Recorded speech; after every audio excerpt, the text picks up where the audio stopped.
Perkenalkan, nama saya Asteria Rosetta Pue di kampus Universitas Ngudi Waluyo. Di sini akan melakukan KIE tentang hiperemesis gravidarum. Selamat siang Ibu. Selamat siang Ibu, mari silakan masuk. Isi Bu.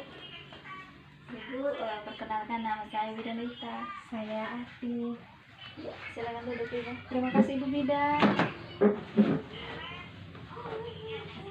Ibu, sebelumnya saya tutup sampiran Ibu. Oh iya Ibu. Ibu, ada yang bisa saya bantu? Begini Ibu Bidan, saya sudah kurang lebih 1 bulan ini tidak datang pulang, terus sudah mau 2 minggu ini saya mual muntah, makan susah, tidur juga susah, minum juga susah. Kira-kira saya kenapa ya Bu Bidan? Baik, terima kasih Ibu Bidan. Di sini saya sedikit memberikan penjelasan mengenai keluhan Ibu yang muntah. Dalam bahasa medis, mual dan muntah itu biasa disebut dengan hiperemesis gravidarum. Hal ini normal Ibu, biasanya terjadi pada ibu hamil pada awal kehamilan. Sebelumnya Ibu, saya ingin menanyakan kepada Ibu, apakah Ibu sudah pernah mendengarkan dan mengetahui tentang hiperemesis gravidarum?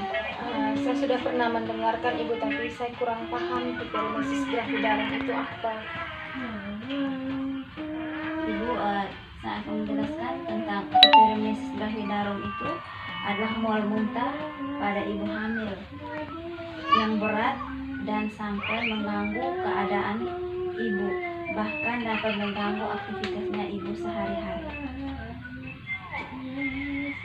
Predisposisi terjadinya hiperemesis gravidarum yaitu terjadi pada primigravida, molahidatidosa, dan kehamilan ganda.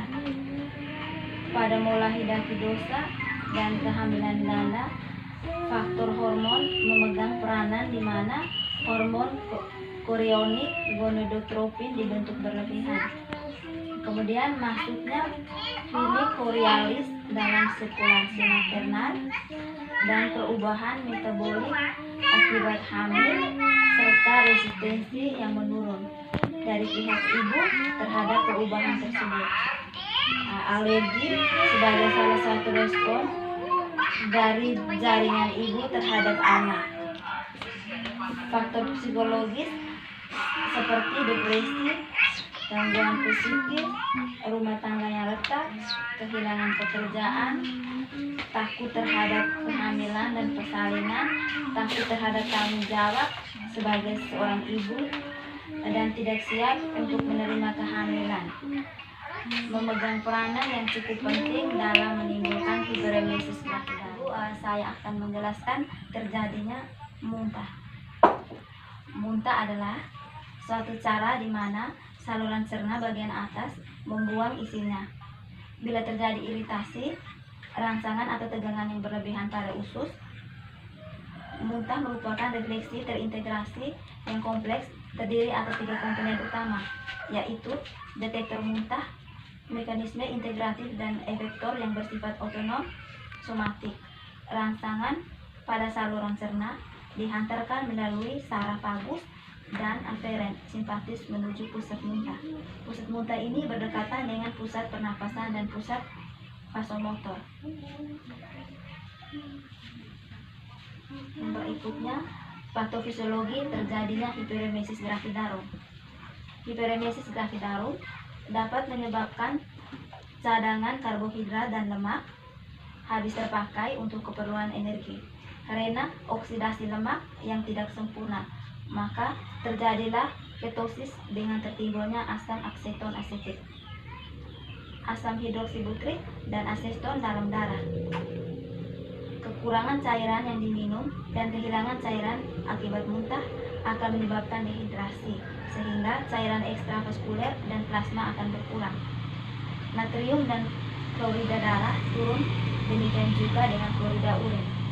Selain itu, dehidrasi menyebabkan hemokonsentrasi, sehingga aliran darah ke jaringan berkurang. Hal ini menyebabkan zat makanan dan oksigen ke jaringan berkurang dan tertimbulnya zat metabolik dan toksik. Kekurangan kalium sebagai akibat dari muntah dan bertambahnya ekskresi lewat ginjal meningkatkan frekuensi muntah yang lebih banyak, merusak hati sehingga memperberat keadaan penderita. Ibu, saya akan menjelaskan tingkat hiperemesis gravidarum ini. Menurut berat ringannya gejala dapat dibagi menjadi 3 tingkat, yaitu tingkat 1, tingkat 2, dan tingkat 3. Hiperemesis gravidarum tingkat 1 yaitu mual muntah terus menerus yang mempengaruhi keadaan umum penderita. Ibu merasa lemah, nafsu makannya berkurang, berat badan menurun, dan merasa nyeri pada epigastrium. Nadi meningkat sekitar 100 per menit, tekanan darah sistoliknya menurun, turgor kulit menurun, lidah mengering, dan mata cekung. Terus ibu, hiperemesis gravidarum tingkat 2 yaitu penderita tampak lebih lemas dan apatis, turgor kulit lebih menurun, lidah mengering, dan nampak kotor, nadi kecil dan cepat, suhu kadang-kadang naik dan mata sedikit ikterus, berat badan turun dan mata menjadi cekung, tensi turun, hemokonsentrasi, oliguria, dan konstipasi. Aseston dapat tercium dalam bau pernapasan karena mempunyai aroma yang khas dan dapat pula ditemukan dalam kencing.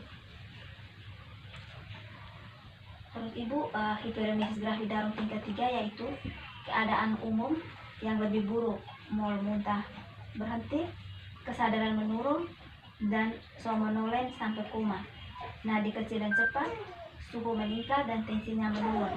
Komplikasi fatal terjadi pada susunan saraf yang dikenal sebagai encephalopati Wernicke dengan gejala nystagmus, diplopia, dan perubahan mental. Keadaan ini terjadi akibat defisiensi zat makanan termasuk vitamin B kompleks. Timbulnya ikterus ini menunjukkan adanya gangguan hati. Ibu, ini saya akan menjelaskan juga tentang perawatan ibu hamil dengan hiperemesis gravidarum. Seperti saya kan Bu? Ya ibu.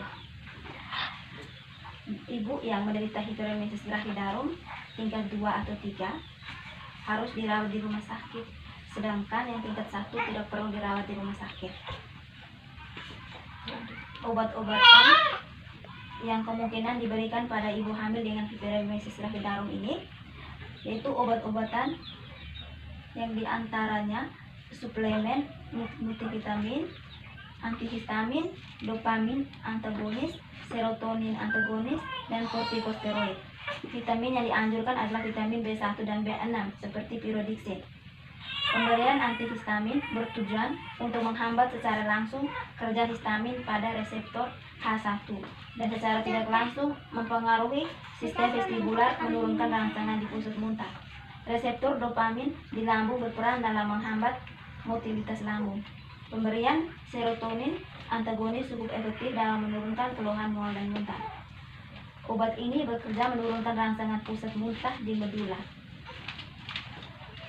Kebutuhan nutrisi untuk ibu hamil dengan hiperemesis gravidarum.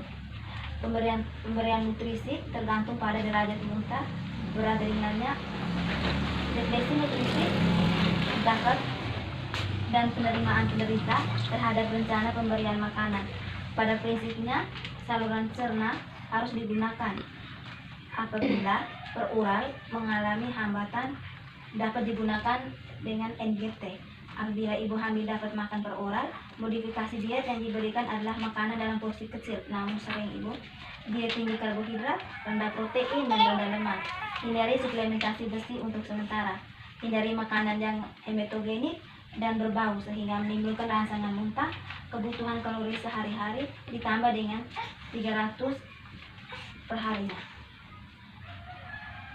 Kemudian ibu, saya akan menjelaskan juga tentang perawatan isolasi, yaitu penderita disendirikan dalam kamar yang tenang, cerah, dan memiliki peredaran udara yang baik. Apabila dirawat di rumah sakit, sebaiknya hanya dokter atau perawat saja yang diperbolehkan untuk keluar masuk ke dalam kamar tersebut. Cairan yang keluar dari yang keluar dan masuk perlu dicatat. Pasien tidak diberikan makan ataupun minum selama 24 jam. Saya akan menjelaskan tentang terapi psikologis, bahwa ibu hamil perlu yakin kalau penyakitnya dapat disembuhkan. Hilangkan rasa takut oleh karena kehamilan dan persalinan, karena itu merupakan proses fisiologis. Kurangi pekerjaan serta menghilangkan masalah dan konflik lainnya yang melatar belakangi penyakit ini. Mual dan muntah adalah gejala yang normal terjadi pada kehamilan muda dan akan menghilang setelah usia kehamilan 4 ibu. Saya akan menjelaskan tentang terapi.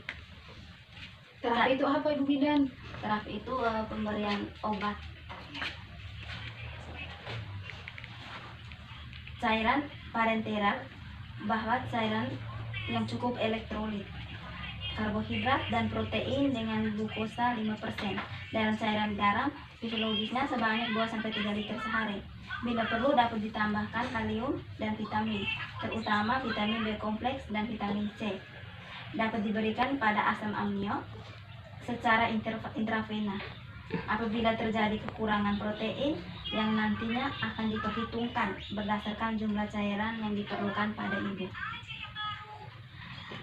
Ibu, sedikit saya ingin menanyakan kepada ibu, apakah sudah jelas atau belum?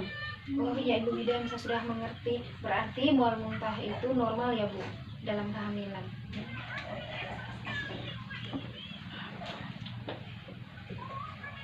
Terima kasih banyak Ibu. Untuk hari ini kita sampai di sini saja. Oh iya Bu. Nanti kalau ada apa-apa saya langsung ke Ibu Bidan ya Bu. Saya akan melakukan pendokumentasian untuk hari ini. Oh iya Bu. Nama Ibu, Oh iya, Maria. hari, tanggal, petugas, tanda tangan. Terima kasih.